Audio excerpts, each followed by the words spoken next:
Jagex has dropped their prepare for sailing blog. Now, I'm going to release my own little sailing preparation video in a few days, probably in less than a week's time, on how you can prepare for sailing. But it's mostly what I'm doing to try and make money off of sailing being released, because I'm going to be live streaming it as soon as it's out. Thank you for saying hi to YouTube. Appreciate that, guys. Yeah, say hi to Mum. So Jagex wants to help you prepare for sailing and give you a rundown of what's coming. If you're going to quit the game because sailing's coming out, then best of luck to you. I'll see you in about a month's time. Everyone else, sailing is coming. It's here. There's nothing you can fucking do about it except prepare. So before jumping into it, they want to give us a rundown. I'm not watching this fucking video. Hell no. I'm sure it's great, but I don't have time for that. So the pre-release information. We know that tomorrow, as of recording this video, we will be getting a pre-sailing update. So they're going to probably put the skill in the skill tree, have all the sailing content on the map ready to go, I'd imagine. That way they can have a smooth launch with minimal downtime and minimal rollbacks. But on the launch day, the 19th of November, okay, I'm turning cards off now. All right, I'm trying to record a video. I do apologize, mate, but if you don't mind just holding off for a second, please. We've got 7:15 a.m. UTC.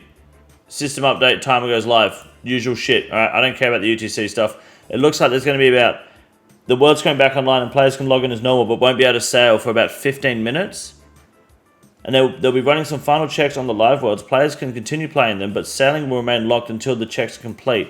Depending on those checks, we'll unlock sailing for all members without rebooting the world, so you'll be able to start... So basically, wow, okay. So it's going to be a normal downtime, normal game, right?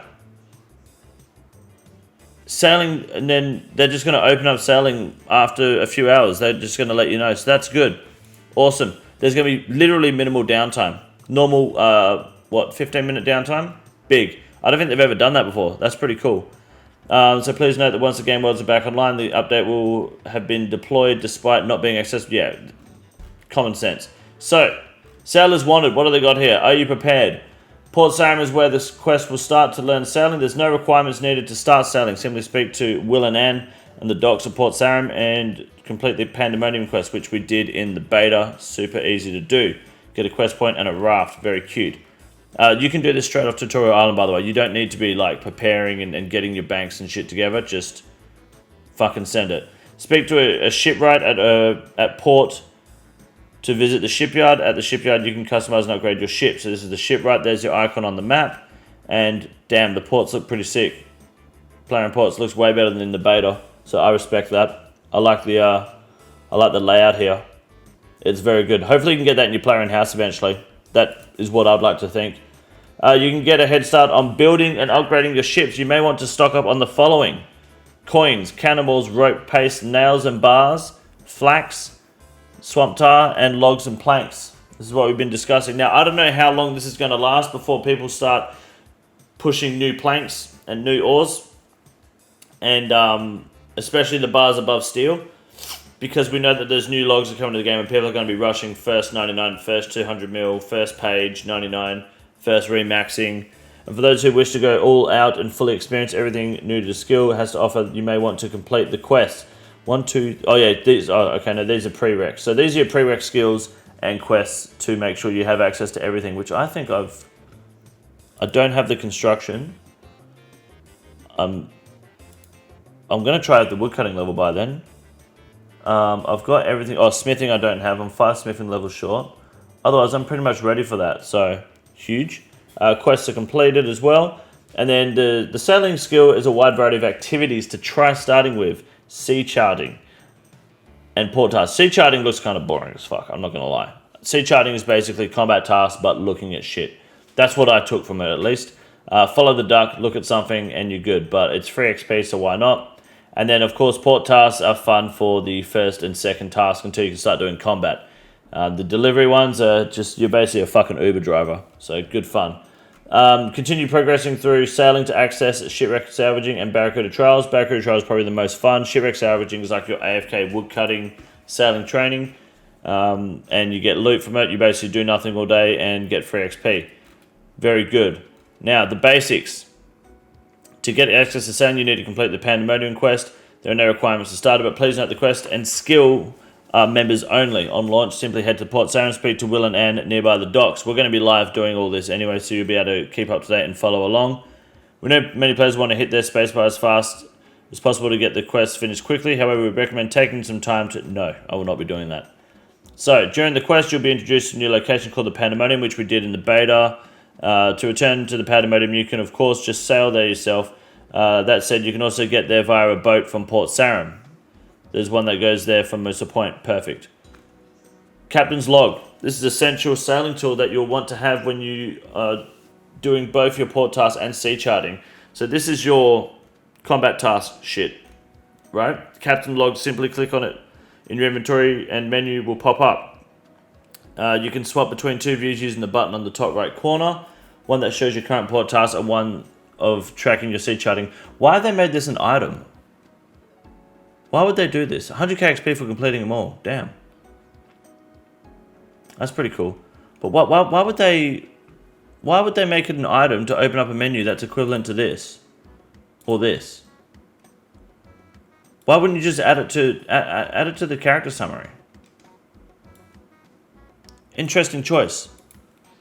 Why not? Why is it not in the character summary? Why are we... Okay. Sure. Could be like the collection log item. Also has... Hopefully, yeah, maybe... Or if not, they'll at least do that eventually. Because there is a physical collection log, isn't there? You're right. Yeah. And a physical combat task, right? I think. I could be wrong. Eventually, they might do it. There is a setting to disable the question marks on the charting interface. We've just put this on by default to avoid spoilers. So fair enough. Alright, let's look at boat management. So you can manage, recover, and customize your raft at any of the shipwrights. You've got Shipwright Sam here. They can be found at major ports. And it'll take you through the area called the shipyard, which has this icon that's beautiful. I love that we're still sticking to the 8-bit icons. Shipyard's where you're able to customize your boat, just like in construction. You'll want to bring your hammer, your saw, along with the required materials since the shipyard doesn't have its own bank. But don't worry, you'll level up. As you level up sailing, you'll unlock more ports that offer more convenient access to the shipyard ports. Cool. So click on the boat schematics board to modify your upgrade. I think it's similar to construction, if I remember correctly. It's just going to be like a white, ghosty little transparent thing. This way you can withstand. This will help you withstand dangers at sea, such as enemies or stormy conditions, by upgrading your hull, keel, and sails. You can also add or change facilities on your boat by boarding the gangplank and clicking directly on the facility slot you wish to change. Awesome. Modify boat schematics. Yep, looks good there. Change the boat. Oh yeah, so you can add like your cannon, then change them around and shit. That's what I mean. Like you can just click it and it's just like construction. Very good. Pretty easy and straightforward.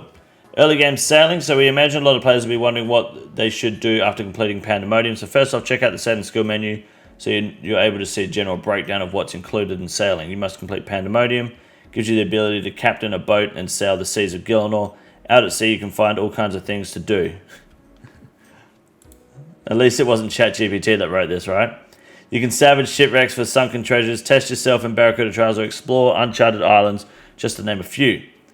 As your sailing level increases, you'll be able to own more boats, build better facilities on your boats, hire more crewmates, dock at more locations, and much more. I really wonder what docking at locations like entails. I feel like that's going to become dead content pretty quickly. Early game sea charting. To engage in sea charting, open the captain's log, take a look at what you can chart. You can filter activities. To start off with, you will not have access to every charting tool, other than the captain's log, which you received at the Pandemonium, and the spyglass. A simple click to interact with captain with certain chartable locations. Additional charting tools such as current duck, which will be locked behind quests and high sailing level requirements, so don't be worried if you can't do them straight away. Without getting into spoiler territory, we recommend having the following non-sailing requirements with sea charting: 10 fishing, 30 smithing, night sword, diving gear from Pirate Pete's Recipe for Disaster. Cool. Got all that. Early game port tasks, which is just your simple Uber driver shit. You can take your tasks to and from different ports. As you level up, more will become available. You'll start with one task slot, increasing up to 5 as your sailing level increases. The second slot opens up at level 7. Cool. Cargo hold will already be built on your boat at level 1, so you can place your store your cargo in there. Be doubly sure that you have checked you are bringing the correct amount of cargo, so you don't have to take 2 trips. Don't forget to take out your cargo hold again. See, I thought you could just teleport and skip this shit. Or at least you teleport back, resummon your boat and go. I don't know how easy it would be to correct that, but put the crate in your chest and fucking sail, basically. So once you hit level 15, you will unlock the first big sailing upgrade on your account, which is the ability to buy and navigate a small boat, now termed skiff. This is an important milestone as they contain 7 customizable facility slots as opposed to the raft, which only holds 1. Facilities allow you to use your boat in a new way. For example, in the early game, we recommend building your very own salvaging hook, which will give you access to a new training method for shipwreck salvaging, the AFK style activity that involves you navigating to a shipwreck, interacting with your hook facility, and collecting salvage. The boat facilities and upgrades have a construction and sailing requirement. However, you can pay the shipwrights a fee to build most of the basic facilities and upgrades for you if you don't have the construction requirements for them. Boring. Here's the list of upgrades which are skippable. Hull, wood to mahogany. Okay, so it only goes to mithril, mahogany. Anything past mahogany and mithril, you're going to have to do yourself. Right. That's with the new wood and new metals and shit. Awesome. The amount of gold paid for each facility scales with how advanced the hull, the facility is. So you'll be paying the shipwright more to create mahogany versus oak, of course. Later game facilities or upgrades above mithril cannot have their construction requirements bypass. Good. So training construction level within the 60-70 range will benefit you in the long term. Currently, the highest construction requirement for any boat upgrade is 84. Before you panic, please note that this isn't required to engage in sailing, but just giving you an idea of where the highest upgrade sits. So you can judge whether you want to get your construction level high before sailing. Fair enough. Makes perfect sense. Reddit's going to panic. Stockpiling up on items like planks, metal bars, nails, ropes, swamp tile, logs, flax is also a good idea as this will allow you to upgrade your boat as soon as you hit the level requirements. Be sure to... Oh, fuck. Do I even have swamp tile? Hold on a minute. I've been dropping that shit. Flax. What do I need flax for? I've got... Oh, fuck. I've got 21,000 flax and 12,000 swamp tile. No, we're good. Alright, cool. Be sure to have some handy, especially as prices on the Grand Exchange might increase when demand gets high, which is right now. Some items such as new resources, logs, ores, and some fabrics coming with sailing will not be available yet, and you may have to go out and explore new islands to find them. Some items will only have become craftable, bolts of linen. If you're a main, we reckon you'll be able to make some serious GP from trading new materials in the G when they first launch, of course. After completing Dwarf Cannon Quest, you'll grant access to an ammo mold, enabling you to get your cannon, we know this. Mid-game is 30 to 55, right. Fuck me. Alright, at level 30 sailing, you'll unlock another training method called Barracuda Trials. The first trial, you will gain access to the Tempor Tantrum Trial, which we did in the beta. Very fun. Very good. We recommend using a small boat for this activity with relevant upgrades to withstand the storm. Around this stage, you'll also gain access to bounty tasks and cannon facilities. Bounty tasks are the same as port tasks, but for fighting, right? At level 40 sailing, you'll unlock your very first crew member. Fuck, level 40? Jobless Jim. You can manage crewmates via the crew registrar. Okay, cool. So basically you get your own little slave, which is awesome. Crew aren't essential for training sailing. However, at this stage you might want to consider getting a crewmate so you can manage your facilities much more effectively. Crewmates can operate any facility you desire. However, different NPCs will have higher proficiency and skills than others. Some crewmates may have additional requirements to recruit them, such as those who are linked to quests. Once you're at the correct level, simply speak to them. I like that system. That's really good. Which port do you have to go to in order to delete the skill from the game? I think that's just called RuneScape 3 ports, mate. I think I like that crewmate system where, you know, lock behind certain quests and ones that are more proficient in others. Very good. When you hit 45 sailing, you might be able to start the highly anticipated Troubled Tortugan quest, which introduces you to the first major island launching with sailing. So you can't even go to the Great Conch until 45 sailing. Fuck me dead. Okay. Cool. On the Great Conch, you'll have access to plenty of new resources and training methods. We've seen all that already. Now we've got the late game, which is beyond level 55. You'll have mastered the fundamentals of the skill, and we hope you'll have much more confidence in your abilities as a sailor. Get ready to face tougher foes at sea and navigate the more perilous waters of Gilnor. Won't spoil too much this close to launch. There's nothing to launch. But you can expect tougher Barracuda trials, deadlier stretches of ocean, new crewmates, islands, and plenty more to discover. Coming soon to a channel near you. So, for iron accounts. Regular Ironman. Stock up on logs, ropes, planks, nails, metal bars, along with a high construction level will be very helpful. Fuck, I better go get some normal logs. Especially those who... No, wait, I've got planks. What the fuck am I talking about? Especially those who choose to stand alone, as you don't want to get stuck on launch day grinding for these when you could be sailing. If you're an iron player, consider whether you need to increase your crafting or farming levels since some ship upgrades require fabric, sailing and trawling nets have crafting requirements. We're going to have to go through this. Fuck, okay, damn it. We also understand that items like cannonballs are typically disproportionately harder to obtain for irons. No, they're not. Irons are just retarded. With the launch of sailing, we're also introducing a high-level forge, which has improved cannonball smithing rates. Alright, that's huge. Effectively, the forge reduces the time it takes to smith one set of cannonballs from 8 ticks to 4 ticks. So we're getting 4x cannonballs basically. Because you got the double mold and then you're getting double speed. This includes the smithing of steel cannonballs for the dwarf multi-cannon. Additionally, the double mold from Giant's Foundry can also be used here too. That's insane. Flyback, if you want to quit the game because of sailing, just go make cannonballs for a living cunt. That's nuts. Hardcore Iron players beware. If you're going to do Hardcore Iron Man Day 1 sailing, don't be surprised if a bug kills your Iron Man. Or if something you don't know kills you. There's a large area at the sea that are multi-combat, meaning that your boat can get attacked by many sources. If you're on an island, death will be treated in the same way as it currently works on the land in-game. If your boat capsizes, it will not count as a death for hardcores. However, you'll be put back to your last port at 1 HP. As poison or disease can affect you at sea, we'd recommend always bringing repair kits and letting others explore first, at least until you know whether it's safe to do so. Please note if a player reaches 0 hit points while on a boat, it is not a safe death, so be warned. A last piece of advice, beware of any drinks you may find at sea from crates. Some can have some crazy effects. Overloads. Ultimate Iron Man players, basically what it says here is that you're gay. Now, some players are already hard at work theory crafting. There's entirely player designed approaches. I'm going to do my own video. I like the Foe's got that 35-minute stream rip, which is pretty much what this is, of him doing Yama and talking about sailing. Very effective. I'm going to do my own video, so we'll move on from there. And that's a wrap. Next time we'll see you. It'll be launch day. Land Lubblers. Almost time. Who'll be first? No one gives a fuck about first. Alright, so that's some pretty good information. I'm going to have to unironically look at this little chart here over the next maybe 2 or 3 live streams and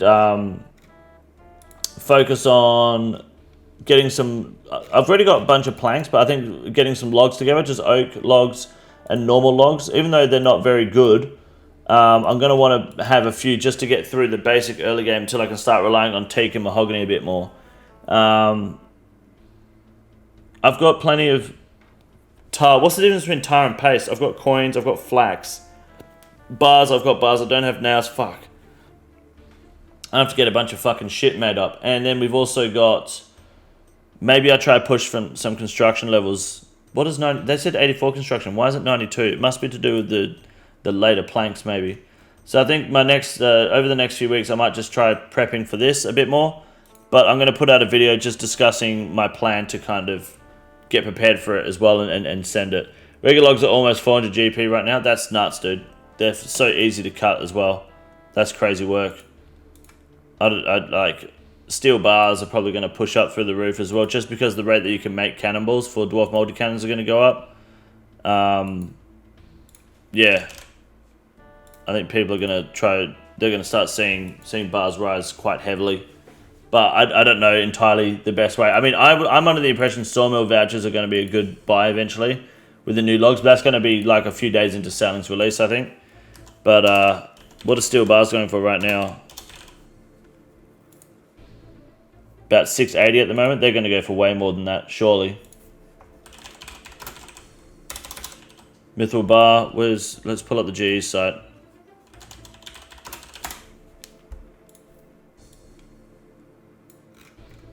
Yeah, mithril bars are sitting around 1000 GP. They're probably going to pop off again, mithril bars, all that. I don't see why they wouldn't. It's just going to take a bit of time to... Put a fucking purchase order in now real quick for some mithril bars. I bought a bunch earlier and sold for a decent profit. I'd imagine they'll probably spike again. They're probably already spiking now because of this blog, but it's going to keep going up because people are going to be anticipating, not just for making mithril cannonballs, but mithril nails, you know? Go farm myth bars at Myth Dragons, get a dragon for a helmet, you could do that, yeah. But yeah, the nails are going to be worth a bit of money too. Plank-wise, I think planks are going to fall off pretty quickly when people reach the part of the game where they need to start doing those new trees. So I'd say mid-game sailing, give it a week. it'd be more about the other trees. But I don't know. I don't know shit about fucking... There's damn sheep on my screen. Get out of here. Where's my RuneScape client? There it is. I guess I'm wood cutting and getting my stats ready over the next few weeks. God damn. Love it. This is the easiest room in the raid. It's quite simple. You got a big boy. Look at him. God damn. Fuck me. Look at that boy.